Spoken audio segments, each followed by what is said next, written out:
Hello मेरे प्यारे साथियों, जय हिंद। मैं वीपी गुप्ता आप सभी का अपने यूट्यूब फैमिली मैथ्स गाइड में हार्दिक अभिनंदन करता हूं। कैसे हैं आप सभी? उम्मीद करता हूं आप लोग बढ़िया होंगे, अच्छे होंगे और अपनी पढ़ाई बहुत बढ़िया ढंग से कर रहे होंगे। तो आज के क्लास में हम लोग डिस्कस करने वाले हैं फटाफट रिवीजन सीरीज। 24 एपिसोड हो गए। ये आपका 24 क्लास, मतलब ये होने वाले हैं, ये 24वां क्लास है। मुझे लगता है अगर ये सारे क्लास अगर आप अच्छे से देख लो ना तो आपका मैथ्स बढ़िया से रिवीजन हो जाएगा। और इसका नाम ही है फटाफट रिवीजन सीरीज। मतलब यहाँ पर जो है सो क्वेश्चन आपके सामने फटाफट आते हैं और इसका आंसर भी आप लोगों को फटाफट देना है। तो आप लोगों इस सेशन को लाइक कर दीजिए, शेयर कर दीजिए और अभी तक सब्सक्राइब नहीं किए है तो सब्सक्राइब भी कर दीजिए।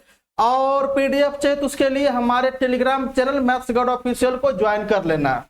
आप लोगों से एक मेरी रिक्वेस्ट है कि नोटबुक और पेन दोनों साथ में लेकर बैठिएगा, ताकि जो यहाँ पर बीच बीच में कंसेप्ट बताई जाएगी उसको आप लोग जो है सो नोट करते रहिएगा। तो चलिए अपने सीखने और सिखाने की प्रक्रिया को आगे बढ़ाते हैं और उसमें सबसे पहला सवाल मैं आपके सामने यहाँ पर स्क्रीन पर दे रहा हूं। ये रहे आपके सबसे पहला सवाल। ये आपके सवाल है एसएससी सीएचएसएल का पूछा हुआ और एसएससी सीएचएसएल में थोड़े अच्छे क्वेश्चंस आते हैं। इस सवाल को आप लोगों को सॉल्व करके बताना है कि इसका आंसर क्या होगा। जल्दी बताइएगा, फटाफट बताइए, क्योंकि नाम ही है फटाफट रिवीजन सीरीज। चलिए इस सवाल को पढ़ते। यहां पर कह रहा है कि एक नया मोबाइल बाजार में पेश किया गया और इसका अंकित मूल्य इसके मूल क्रय मूल्य से 25% अधिक रखा गया। यानी इसका जो अंकित मूल्य है वह सीपी से कितना रखा गया? 25% अधिक। 25% अगर सीपी 100 है तो इसका अंकित मूल्य कितना जो रख दिया गया? 125 रख दिया गया, तभी बोलेंगे 25% ज्यादा है। अब यहां पर क्या कह रहा है कि 20% लाभ प्राप्त करने के लिए अगर 20% लाभ जो है लेगा तो कितना में उसको बेचना चाहिए? उसको बेचना चाहिए भाई 100 में खरीद के लाया था, 20% का जो लाभ लेगा तो कितना में वह सेल करेगा? 120 में उसको सेल करना होगा। हो गया। अब कह रहा है कि अंकित मूल्य पर कितनी छूट दी जानी चाहिए? आप बताइए। उसका अंकित मूल्य है 125, बेच रहा है 120 में, कितनी की छूट दी जा रही है? आप बोलोगे सर 5 की छूट। कहां से? अंकित मूल्य से, मतलब 125 से। 100 पे कितना हो जाएगा? तो इंटू 100% आप लगाओगे तो यही आपका हो गया परसेंट डिस्काउंट। क्या हो गया ये? Percent discount. 25 से कटेगा, 25 चौका 125 से काटेंगे 5, 5 से ये 5 कट गया, यानी कि कितने की छूट दी जा रही है? 4% की छूट दी जा रही है अंकित मूल्य पर। और आंसर कौन सा? ऑप्शन नंबर डी आपका सही उत्तर बना इस सवाल का। बस हो गया। क्वेश्चन को मैंने पढ़ा और उसका जो है सो आइडिया आ गया आपके सामने। इसका सॉल्यूशन है। तो आपको भी सबसे पहले क्वेश्चंस को ध्यान से पढ़ने हैं, उसके बाद आप लोगों को सॉल्व करने के लिए पेन उठाने हैं, तो नोट कर लीजिए। चलिए अगले सवाल की तरफ हम लोग बढ़ते हैं और इसका आंसर आप लोगों को बताना है।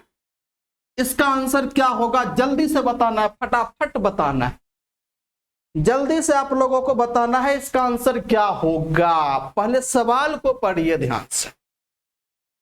50 विद्यार्थियों का औसत प्राप्तांक 66 है। टोटल कितने भाई स्टूडेंट है? तो 50 स्टूडेंट है। तो स्टूडेंट का मतलब लड़का लड़की दोनों। कितना है भाई? इसका औसत इसका 66 है। हो गया, बात खत्म। अब यहां पर कह रहा है कि कुल विद्यार्थियों में से 40% लड़की है।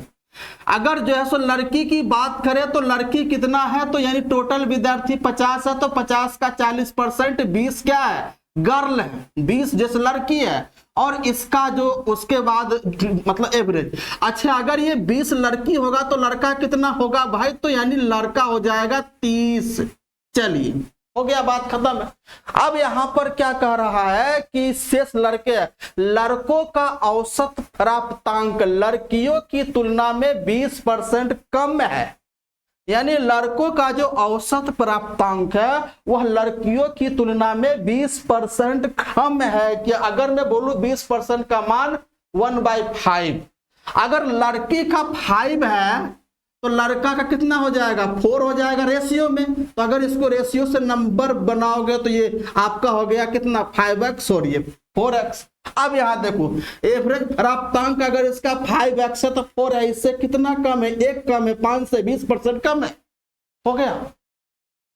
अब आपसे पूछा है कि लड़कियों का औसत प्राप्तांक क्या है, तो लड़कियों का औसत प्राप्तांक 5x है, आपको x का मान पहले जैसे निकालना पड़ेगा।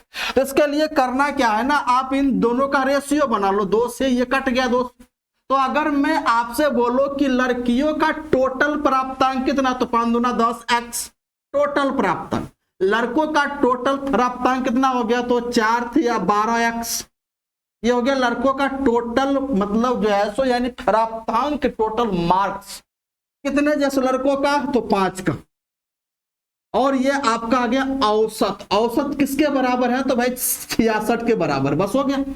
अब ये हो जाएगा 22 से कटेगा 22 66, x का मान कितना आ गया, 15 आ गया। अगर x का मान 15 आ गया तो लड़कियों का औसत प्राप्तांक 5x है, तो कितना हो जाएगा 5 × 15 इज इक्वल टू कितना आंसर बनेगा, 75 जो है सो आंसर बनेगा इस सवाल का राइट आंसर। कितना आंसर, 75। ऑप्शन नंबर ए आपका क्या बनेगा, सही उत्तर बनेगा। ऑप्शन नंबर ए इसका सही उत्तर बनेगा। बात समझ में आ गए हैं, क्वेश्चन क्या था, इसको कैसे मैंने पढ़ा, कैसे सॉल्व किया, ये आपके सामने यहां पर रख दिया गया। तो यानी आपको क्वेश्चन, यानी हम आपको बार बार आपको जो है सो बोल रहे हैं कि अर्थमेटिक जो है ना वह आपके लैंग्वेज का खेल है।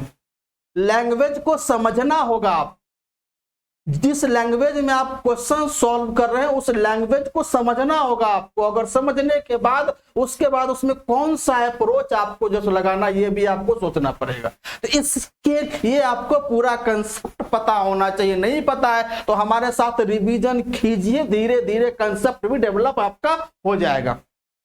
लेकिन ये बात है, क्लास आपको कंटिन्यू करनी पड़ेगी। कहीं भी कुछ भी सीखने, यानी एक लर्निंग प्रोसेस एक लंबी प्रक्रिया है। सीखने की जो एक प्रक्रिया है ना वो लंबी है, बहुत लंबी है, धीरे धीरे धीरे धीरे डेवलप होती है। तो उसमें आपको लगे रहना है, लगे जैसे रहना है, कभी आपको वहां से पीछे नहीं हटना है। जब तक मंजिल ना प्राप्त हो जाए तब तक आपको पीछे नहीं हटना है, किसी को भी पीछे हटना जैसे नहीं है ना। इससे हाँ, तो ये आप लोगों को अच्छा लगा इसका सॉल्यूशन। चलिए इस सवाल को सॉल्व करते, इसका आंसर बताना है। इसका आंसर आप लोगों को जल्दी से बताना है। इसका आंसर क्या होगा, फटाफट बताना, क्योंकि नाम ही है इसका फटाफट। अब यहां पर कह रहा है कि शांत जल में, यानी यहां पर कह रहा है, हाँ यहां पर कह रहा है एक व्यक्ति शांत जल में 5 किलोमीटर प्रति घंटा की चाल से नाव चला सकता है और धारा की चाल 2.5 किलोमीटर है। यानी अगर मैं नाव की चाल की बात करूं तो होता है x, किसके बराबर है, तो 5 किलोमीटर प्रति घंटा है। धारा की चाल क्या होता है, y होता है, जो कितना है 2.5 किलोमीटर प्रति घंटा है। बात खत्म है। अगर मैं आपसे बात करूं कि धारा की दिशा में चाल क्या हो जाएगा, डाउन स्ट्रीम स्पीड क्या हो जाएगा, तो आप बोलोगे इन दोनों को जोड़ोगे तो कितना आ जाएगा, 7.5 किलोमीटर प्रति घंटा होगा। और अगर धारा की विपरीत अगर स्पीड अगर पूछो अप स्ट्रीम तो कितना हो जाएगा, इसमें से ये आप घटाओगे तो ये हो जाएगा 2.5 किलोमीटर प्रति घंटा। बात खत्म हो गया। अब यहां पर क्या कह रहा है कि धारा की विपरीत दिशा में समान दूरी के लिए धारा की दिशा में लगे समय से 4 घंटा अधिक लगता है। यानी कि अगर वह 7.5 के स्पीड से जा रहा है और धारा के विपरीत 2.5 के स्पीड से जा रहा है, यानी इस स्पीड से अगर जा रहा है तो इससे 4.5 घंटा अधिक लग रहा है। यानी समय का जो अंतर है वह कितना आपका दे रखा है, 4 घंटा दे रखा है। अगर ये आपका अगर आ जाए, अगर ये आ जाए तो आपके लिए दूरी के लिए सबसे बेस्ट अप्रोच, बेस्ट फॉर्मूला बताया था। क्या होता है, दूरी इज इक्वल टू होता है चालों का गुणनफल, यानी चालों का गुणनफल। और अगर यहाँ डिफरेंस है तो चालों का अंतर इनटू समयों का अंतर। तो चालों का गुणनफल कितना हो जाएगा, तो चाल आपका हो जाएगा 7.5 × 2.5 बट्टा में इन दोनों का अंतर कितना है, तो इन दोनों का अंतर आपका 5 है। और इनटू समयों का अंतर कितना है, तो आपका 4 हो गया। ये रहा आपका दूरी, किलोमीटर में जो है तो निकलेगा, यानी दूरी इक्वल टू आपका वो जो जैसे होता है चालों का मल्टीप्लाई करो, चालों का अंतर ले लो, और यहां अगर अंतर ले रहे हो तो यहां भी समयों का अंतर आपको लेना पड़ेगा। बस हो गया, आपका सॉल्व हो गया। 2.5 से काटेंगे 2, 2 से काटेंगे 2, 7.5 दूना कितना 15 की किलोमीटर, इसका क्या बनेगा, आंसर बनेगा। बस आपका सॉल्यूशन यही इतना में ही है, आपका इस सवाल का सॉल्यूशन इतना में ही है। ये ऊपर मैंने आपको समझाने के लिए इतनी बात लिख दिया है। तो मुझे बताओ इतना चीज आपको सॉल्व करने में कितना समय लगेगा? मुश्किल से 3 से 4 सेकंड, मुश्किल से 3 से 4 सेकंड आपको लगेंगे ये सॉल्व करने में। अगर हमारे साथ प्रैक्टिस कर रहे हो ना तो आपको एग्जाम हॉल में बहुत ही फायदा होने वाला है ना। और जो भी आपके सामने जो प्रश्न आते हैं सारे क्वेश्चन अपडेटेड होते हैं, अपडेटेड यानी ज्यादा पहले का क्वेश्चन आपका नहीं होता है।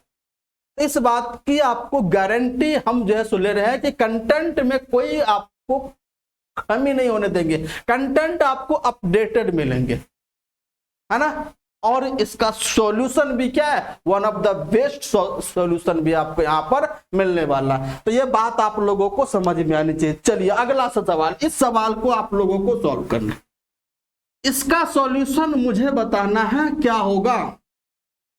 भाई इसको सॉल्व करो, सॉल्व बताइए, फटाफट बताइए क्या इसमें करा। समान मात्रा की 3 प्रकार की दवाओं में अल्कोहल का पानी से अनुपात क्या क्या है भाई? अल्कोहल है, अल्कोहल है और इसका रेशियो किसके साथ है, वाटर है, यानी तीनों की जो मात्रा क्या है, सेम है। तो इसमें आपका है 2:5 है, 2 आपका 5 है, उसके बाद 5:9 है, कितना है भाई 5 आपका जो 9 है, और उसके बाद आपका 8:13 है, यानी 3 प्रकार की आपका क्या है, मिश्रण है। और ये 3 प्रकार की दवाओं का क्या है, मिश्रण है, और उसमें अल्कोहल और पानी का अनुपात ये, और तीनों की जो मात्रा है समान है। अगर इसकी मात्रा की बात करें तो ये बन गया 7, इसकी मात्रा की बात करें तो ये बन गया 14, अगर इसकी मात्रा की बात करें तो ये बन गया 21।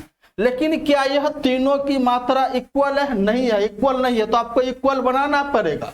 इसका एलसीएम आपको लेना पड़ेगा, कितना हो जाएगा 42। तो 21 में 2 से मल्टीप्लाई करेंगे, इसमें आपको 3 से मल्टीप्लाई करना होगा, इसमें 6 से। अब ये हो गया बराबर। तो अगर इसमें 6 से मल्टीप्लाई करेंगे तो ये कितना हो जाएगा, 6 दूना 12, और ये बनेगा 6 5 30। आपका इससे मतलब नहीं, अब इससे मतलब।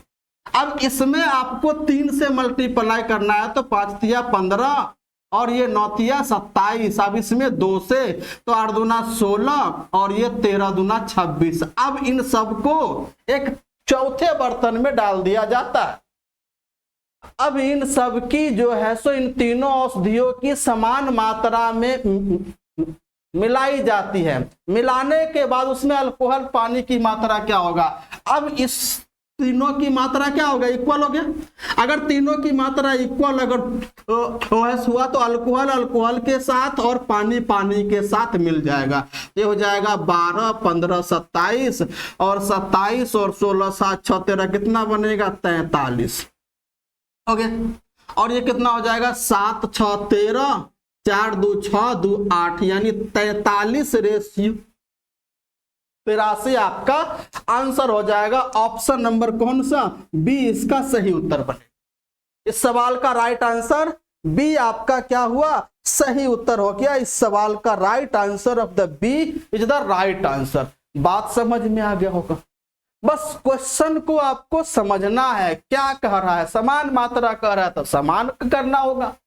अगर अलग अलग मात्रा कहता, अब कहता कि इसको 1 2 3 के अनुपात में, तो पहले समान करते, तब इसमें 1 से मल्टीप्लाई, फिर 2 से, फिर 3 से मल्टीप्लाई करते। जैसे सवाल आपसे पूछेगा वैसे आपको सॉल्व करना है। तो आइए अगले सवाल पर हम लोग आगे बढ़ते हैं, और इसका आंसर आप लोगों को बताना, जल्दी से बताना है इसका आंसर क्या होगा। तो क्या आप लोग नोटबुक और पेन लेकर बैठे हैं ना? क्या आप लोग नोटबुक और पेन लेके बैठे हैं ना? नोटबुक पेन और लेके बैठोगे तभी तो क्वेश्चन को सॉल्व करोगे मेरे भाई, तभी तो क्वेश्चन को सॉल्व कर पाओगे। चलिए करा, रमेश और सुरेश एक कार्य को क्रमशः 10 दिन और 12 दिन में पूरा कर सकते हैं। रमेश और सुरेश ये उस कार्य को करने में 10 दिन जैसे ले रहा है और उसी कार्य को करने में 12 दिन, ये इसका समय है। तो इफिशियंसी क्या होगा? बस ये हो जाएगा 6:5 यानी टोटल वर्क क्या हो जाएगा? Total work is equal to इसका एलसीएम आप लोगे 60, यानी टोटल वर्क कितना है? 60 यूनिट है। यदि वह वैकल्पिक दिनों में काम करे और रमेश शुरू करे, पहला दिन कार्य कौन करेगा? रमेश। कितना यूनिट? 6 यूनिट। दूसरा दिन कौन करेगा? सूरज। कितना यूनिट? 5 यूनिट। तो यानी 2 दिन में कितना कार्य हो गया? तो आप बोलोगे सर 11 यूनिट कार्य हो गया। कितने दिन में? तो पहला दिन रमेश काम किया, दूसरा दिन सुरेश, यानी ये 2 दिन में हुआ। तो यानी यहां पर कार्य वैकल्पिक हो रहा है। तो वैकल्पिक हो रहा है इसीलिए एक दिन का कार्य ये करेगा, एक दिन ये करेगा, उसके बाद फिर ये करेगा, फिर ये करेगा। तो हम देख रहे हैं प्रत्येक 2 दिन में 11 यूनिट कार्य हो रहा है। हमें टोटल कार्य कितना पहुंचाना है? 60 तक पहुंचाना। कितना से मल्टीप्लाई कर दे? 5 से, और इधर भी 5 से। ये हो गया 55 यूनिट कार्य 10 दिन में। कितना भाई? 55 यूनिट कार्य 10 दिन में कंप्लीट हो गया। कोई दिक्कत वाली बात नहीं है। लेकिन कितना यूनिट है कार्य? 60 यूनिट है। तो अब आप कितना कार्य करवाओगे? 5 यूनिट। किससे? तो रमेश से। रमेश एक दिन में 6 यूनिट कार्य करता है, तो 5 यूनिट कार्य के लिए कितना समय जैसे लेगा? तो वह समय जो है सो लेगा 5/6। कितना समय जो है सो लेगा? वह समय जो है सो लेगा 5/6 समय जो है सो लेगा। तो यानी ये हो गया टोटल 60 यूनिट, और ये कितना समय जो से ले रहा है? 10 सही 5/6 दिन में कार्य को क्या कर रहा है? कंप्लीट कर रहा है। बात खत्म है। कितना? 10 सही 5/6 दिन में कार्य को कंप्लीट कर रहा है। तो ऑप्शन नंबर किस में दिख रहा है? डी में आपको सही उत्तर दिख रहा है। तो इस सवाल का D is the right answer of this सवाल। बात समझ में आ गया होगा। एक एक चीज आप लोगों को समझने की कोशिश किए होंगे। बिल्कुल आपको समझने की कोशिश करते रहना है। चलिए इस सवाल को सॉल्व करते हैं। ये सवाल थोड़ी है भाई, ये तो आपके सामने आ गया कि लाइक शेयर इसको थोड़ा सा करते रहिएगा। चलिए अगले सवाल आपके सामने ये रहा। ये सवाल है, इसमें कह रहा है कि नमक 16 रुपए प्रति केजी रुपए खरीदता है और उसे 18 रुपए प्रति केजी बेच देता है। चलिए बताइएगा, अगर वह 16 रुपए प्रति केजी खरीदता है, 18 रुपए बेच देता है, तो यहां से लाभ कितने का? यहां से 2 का लाभ। कहां से? 16 से। तो अगर मैं बात करूं तो लाभ कितना हो गया? 1/8 का प्रॉफिट हो गया। कितना हो गया भाई? 1/8 का प्रॉफिट। यानी क्या? 8 रुपए की वस्तु थी तो 1 रुपया का लाभ लेके 9 रुपया में बेच दिया। इसका मतलब अगर ये सीपी है तो ये क्या बनेगा? एसपी बनेगा।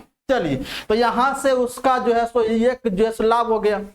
दूसरा यहां पर कह रहा है कि वह 1000 ग्राम की बजाय 900 ग्राम वजन का यूज करता। चलिए ये हो गया लाभ आपका रुपया में। अब यहां पर वजन में हो रहा है, तो वजन में क्या हो रहा है भाई? उसको देना था 1000 ग्राम, लेकिन वह दे रहा है 900 ग्राम। तो यहां से भी तो उसको 100 ग्राम का तो लाभ हो रहा है। कहां से? कहां से? अगर वजन में लाभ की बात करें तो उसको कितनी वस्तु दी जा रही है उस पर कैलकुलेट करते हैं। अगर यहां से रुपीज में लाभ की बात करें तो वस्तु को कितने में खरीद के लाया उस पर कैलकुलेट करते हैं। लेकिन अगर वजन में लाभ की बात करें तो उसको कितने का मतलब उसको कितना वजन दिया जा रहा है कितना वजन यानी कितने रुपए का मतलब कितना जैसे वजन उसको दिया जा रहा है उस पर कैलकुलेट करते हैं। उसको 900 ग्राम दिया जा रहा है तो यहाँ से जो है लाभ कितना 100। तो हाँ, तो यहाँ से भी जैसे लाभ कितना 1/9 का। तो अगर यहाँ पर 9 रुपए की वस्तु को 1 का लाभ लेके 10 में बेचा, 2 प्रकार का लाभ है। और ये दोनों जो है सो लाभ क्या सक्सेसिव हो जाता है, दोनों ये लाभ आपका सक्सेसिव हो जाता है। चलिए 9 से 9 कटेगा, 2 चौका 8, 2 पच्चे यानी 4 रुपए की वस्तु 5 रुपए में बेचा फाइनली। तो कितने का जैसे लाभ हुआ, तो 1 का लाभ कहां से 4 से 100 पे कितना, तो आप बोलोगे सर 25% का उसका फाइनल लाभ हुआ। फाइनल उसका लाभ कितने का 25% का उसका फाइनल लाभ। ऑप्शन कौन सा, बी आपका सही उत्तर। इस सवाल का सही उत्तर बनेगा बी। बी इस सवाल का राइट आंसर होगा। तो बात समझ में आ गए होंगे, किसी को कोई दिक्कत वाली बात नहीं है एंड कोई परेशानी वाली बात भी नहीं है। तो आइए इस सवाल को सॉल्व करते हैं। इस सवाल को सॉल्व करते हैं, नंबर सिस्टम का सवाल है और ये आपके सामने जितने सारे प्रश्न आते हैं ना, वो सारे के सारे प्रश्न आपके अपडेटेड होते हैं। एसएससी सीपीओ का पूछा हुआ क्वेश्चन है ये। इसमें कह रहा है कि 9 अंकीय संख्या इतना 88 से विभाज्य है। तो सबसे पहले हमें बताओ 88 से कटने के लिए किसी भी संख्या को कितना से कटना चाहिए, तो इसका आपको को प्राइम फैक्टराइजेशन करना है। तो को प्राइम फैक्टराइजेशन हो जाएगा 8 × 11। अब इनमें से कोई कॉमन नहीं निकल रहा है, तो वैसी संख्या जो 8 और 11 दोनों से कटे, एक से नहीं दोनों से कटे, वह संख्या 88 से कटेगी। चलिए, तो अगर मैं आपसे बात करूं कि 8 से कटने का रूल क्या है, आप बोलोगे सर 8 से कटने का रूल, 8 का मतलब 2 का पावर 3, तो अंतिम का 3 अंक, अंतिम का जो है सो 3 अंक 8 से कटनी चाहिए। तो यहां पर अगर मैं आपसे बोलूं अंतिम का 3 अंक क्या है, अंतिम का 3 अंक क्या है, तो यहां पर आप बोलोगे सर अंतिम का 3 अंक आपका क्या है 2y8 है। अंतिम का 3 अंक 2y8 है और ये 8 से कटेगा, ये 8 से कटनी चाहिए, ये संख्या है 8 से कटेगा। तो y का मान क्या रखे, और थोड़ा सा आगे अगर ध्यान से देखो तो करा y के सबसे छोटे मान के लिए, तो y का मान सबसे छोटा लेना। तो y का मान अगर सबसे छोटा अगर मैं 0 ले लेता हूं तो यानी कितना हो जाएगा 8 दूना 16, 8 से 48 यानी कट गया। तो यानी y का मान सबसे छोटा कितना आया आपका 0। y का मान कितना आ गया सबसे छोटा आपका 0। और यहां पर क्या कह रहा है, x और y प्राकृत संख्या है, x और y आपका नेचुरल नंबर है। तो क्या 0 नेचुरल जैसे नंबर है, नहीं, 0 नेचुरल नंबर के श्रेणी में शामिल नहीं होते हैं। क्यों, क्योंकि नेचुरल जो है नंबर होता है 1 से ऊपर होता है, गिनती की संख्या होती है।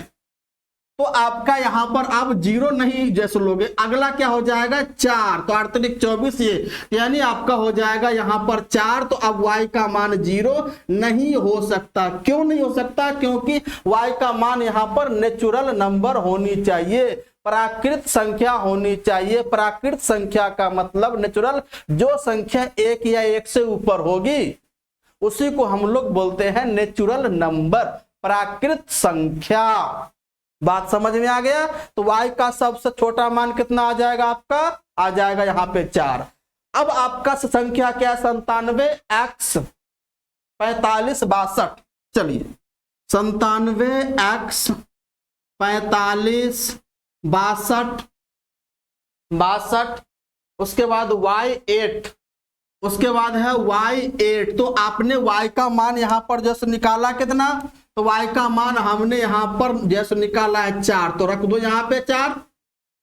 अब ये संख्या तो 8 से कट गया, अब ये संख्या 11 से भी कटनी चाहिए। तो 11 से कटने के लिए रूल क्या है भाई, 11 से कटने का रूल क्या है, अल्टरनेटिवली का योग आपका 11 से कटेगा। तो उसके लिए करना क्या है, इनके बीच का अंतर आप देख रहे हो +4, इनके बीच का अंतर -4, इनके बीच का अंतर कितना हो रहा है इनके बीच का अंतर, आप बोलोगे सर +1, अब इनके बीच का अंतर और यहां पर एक 0, तो इनके बीच का अंतर आपका 9। चलो +4 से -4 कट गया।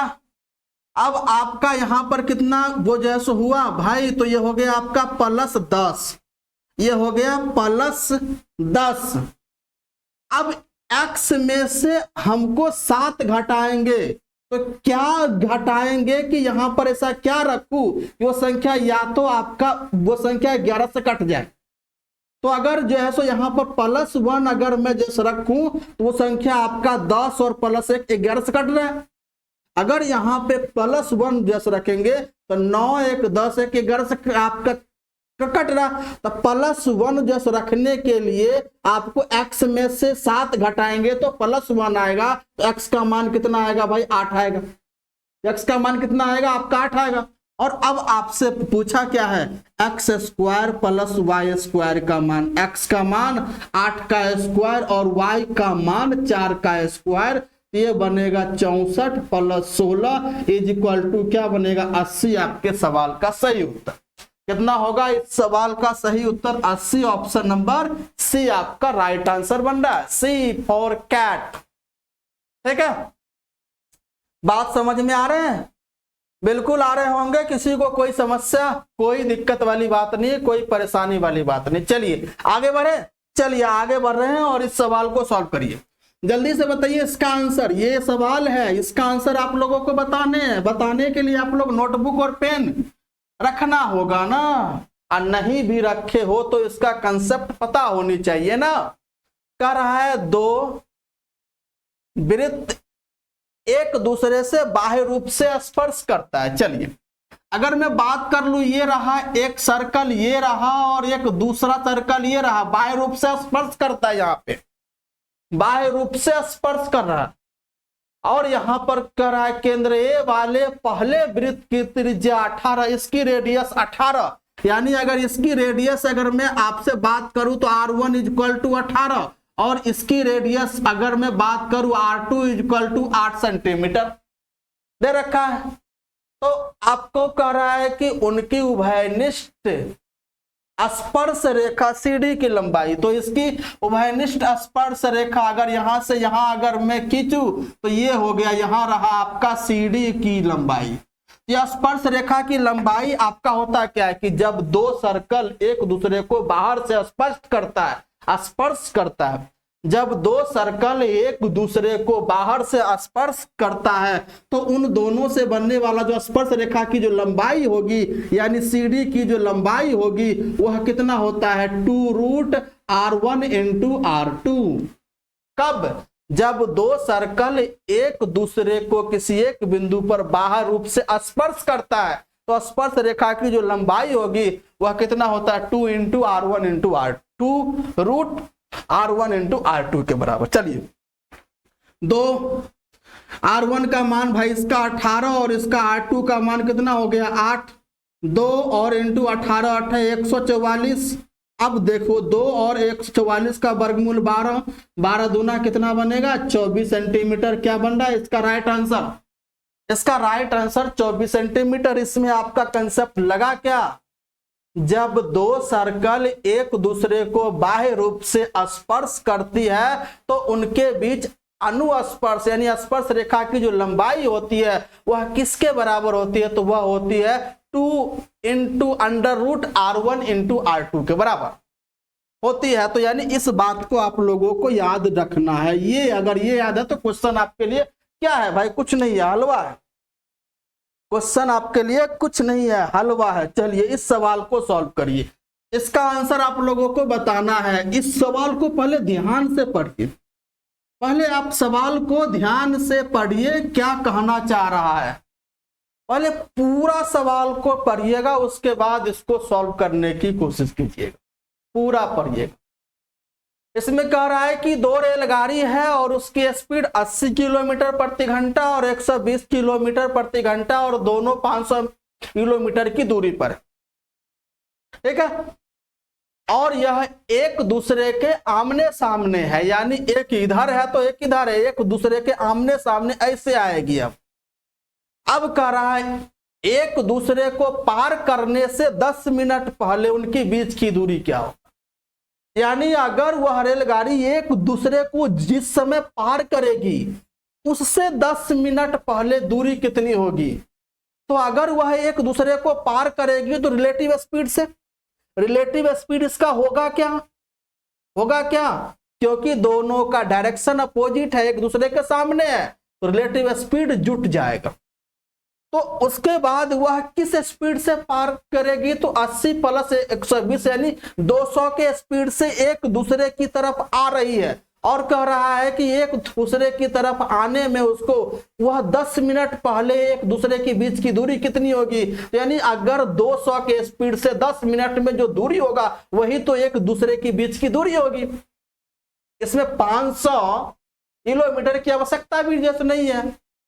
पूछ रहा मिलने से 10 मिनट पहले, मिलने से 10 मिनट पहले तो वह किस स्पीड से मिलेगी? तो आप बोलोगे सर रिलेटिव स्पीड 80 प्लस 120 200 होगा। तो आपसे पूछ रहा दूरी, दूरी भाई तो रिलेटिव स्पीड क्या हो जाएगा उसका? 80 प्लस 120, क्योंकि उसका डायरेक्शन अपोजिट है, एक दूसरे की तरफ आ रही है। यानी इस स्पीड से एक दूसरे की तरफ आ रही है, तो आ रही है तो मिलने से 10 मिनट पहले उन दोनों के बीच की दूरी कितनी होगी? तो 10 मिनट में कितनी दूरी वह जो आ जाएगी? तो वह 10 मिनट में इतनी दूरी यानी 10/60 यानी इतने किलोमीटर की दूरी, यही तो होगा उसके बीच की दूरी।